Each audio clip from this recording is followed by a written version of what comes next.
মানিক বন্দ্যোপাধ্যায় ছিলেন একজন ভারতীয় বাঙালি কথাসাহিত্যিক।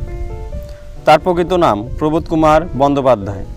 প্রথম বিশ্বযুদ্ধের পর পৃথিবী জুড়ে মানবিক মূল্যবোধের চরম সংকটময় মুহূর্তে বাংলা কথা সাহিত্যে যে কয়েকজন লেখকের হাতে সাহিত্য জগৎ নতুন এক বৈপ্লবিক ধারা সূচিত হয়, মানিক বন্দ্যোপাধ্যায় ছিলেন তাদের মধ্যে অন্যতম। তার রচনার মূল বিষয়বস্তু ছিল মধ্যবিত্ত সমাজের কৃত্রিমতা, শ্রমজীবী মানুষের সংগ্রাম, নিয়তিবাদ ইত্যাদি। ফ্রয়েডীয় মন সমীক্ষণ ও মার্ক্সীয় শ্রেণী সংগ্রাম তত্ত্ব দ্বারা গভীরভাবে প্রভাবিত হয়েছিলেন, যা তার রচনায় ফুটে উঠেছে। জীবনের অতি ক্ষুদ্র পরিসরে তিনি রচনা করেন 40টি উপন্যাস ও 300 ছোট গল্প। তার রচিত পুতুল নাচের ইতিকথা, দিবারাত্রির কাব্য, পদ্মা নদীর মাঝি ইত্যাদি উপন্যাস ও অতসীমামি, প্রাগৈতিহাসিক, ছোট বকুলপুরের যাত্রী ইত্যাদি গল্প সংকলন বাংলা সাহিত্যের অন্যতম শ্রেষ্ঠ সম্পদ বলে বিবেচিত হয়।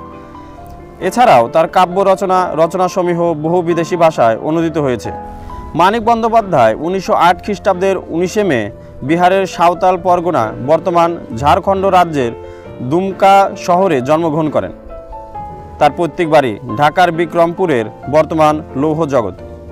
তার পিতার দেওয়া নাম ছিল প্রবোধ কুমার আর ডাক নাম ছিল মানিক। তার পিতার নাম হরিহর বন্দ্যোপাধ্যায় ও মাতা নীরদা সুন্দরী দেবী।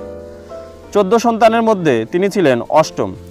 পিতা হরিহর বন্দ্যোপাধ্যায় ছিলেন তদানীন্তন ঢাকা জেলার সেটেলমেন্ট বিভাগের সাব রেজিস্ট্রার।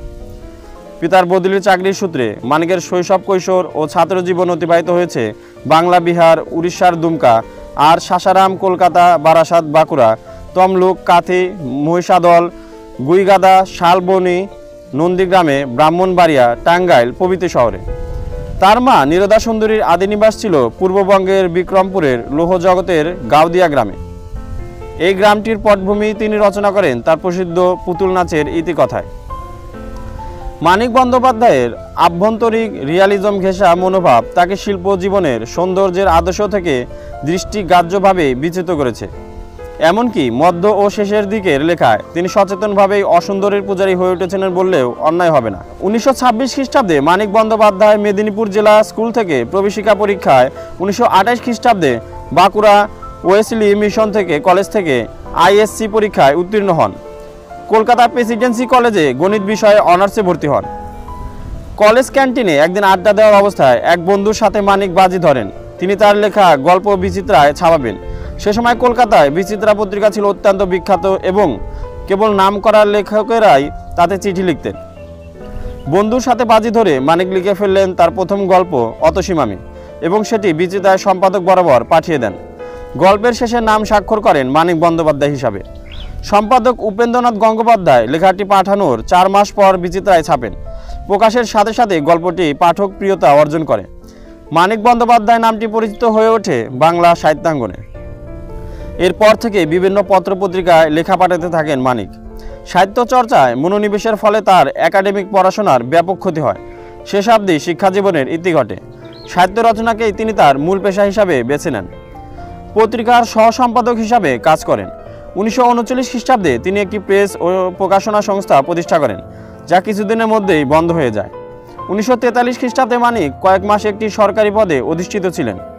1938 খ্রিস্টাব্দে সুরেন্দ্রনাথ চট্টোপাধ্যায়ের মেয়ে কমলা দেবীর সঙ্গে তার বিয়ে হয়। 1944 খ্রিস্টাব্দে মানিক বন্দ্যোপাধ্যায় ভারতীয় কমিউনিস্ট পার্টিতে যোগ দেন। এ সময় থেকে তার লেখায় কমিউনিজমের প্রভাব লক্ষ্য করা যায়। 1946 সালে প্রগতি লেখক সংঘের যুগ্ম সম্পাদক নির্বাচিত হন। 1946 খ্রিস্টাব্দে ভারতের দাঙ্গা বিরোধী আন্দোলনে ভূমিকা রাখেন এবং 1953 খ্রিস্টাব্দে প্রগতি লেখক ও শিল্পী সম্মেলনে সভাপতিত্ব করেন।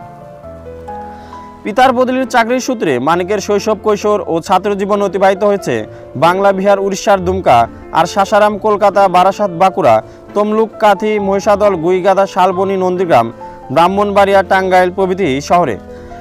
তার মা নীরদা সুন্দরীর আদি নিবাস ছিল তৎকালীন পূর্ববঙ্গের গাউদিয়া গ্রামে। এই গ্রামটির পটভূমি তিনি রচনা করেন তার প্রসিদ্ধ উপন্যাস পুতুল নাচের ইতিকথায়। চাকরি সূত্রেই তার পিতা সাঁওতাল পরগনায় দুমকায় গমন করেন। সেখানেই মানিকের জন্ম হয়েছিল। কিন্তু পূর্ব বাংলায় বিভিন্ন অঞ্চলের ভ্রমণের কারণে ওই সকল মানুষের জীবনচিত্র সম্পর্কে বেশ ভালো ধারণা ছিল মানিকের। তাই ওই অঞ্চলের সাধারণ মানুষের জীবনচিত্রকে তার সাহিত্যে অপূর্ব দক্ষতার সাথে ফুটিয়ে তুলতে পেরেছেন।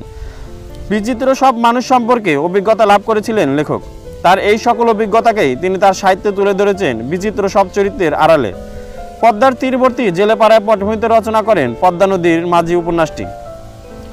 জীবনের প্রথম ভাগে তিনি ফ্রয়েডীয় মতবাদ দ্বারা প্রবাহিত হয়েছিলেন। এছাড়া মার্ক্সবাদও তাকে যথেষ্ট প্রভাবিত করেছিল।